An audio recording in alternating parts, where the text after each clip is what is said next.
инверторный компрессор мынау дейтін 088 нама деген орнына обманка мен простой мотор қоямыз. Инвертор, простой мотор не екен Google'дан хабар алсаңыз болады. Тағалардың алдында бүкіл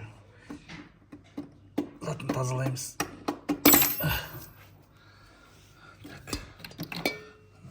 Тастаймыз.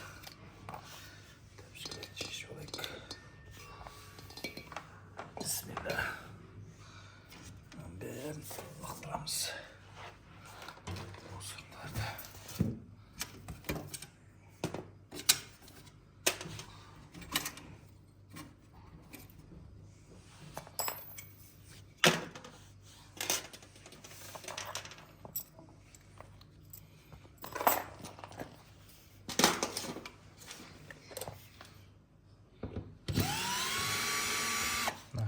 Радиаторларын бәрін ауыстырамыз. Тазалаймыз.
Бір ремонттың кезінде осылай тазалап жүрген жақсы болады да жалпы. Дальнейшем сосын өзіміздің жұмысымызда жақсы істеуге, холодильникке де қайта ертең мысалы осы үшін қайта звондап қалмау үшін да мысалға температура күйіп кетті деп сосын тазалап жіберсек өзімізге де жақсы, кредитке де жақсы, бәріне де жақсы деген сияқты.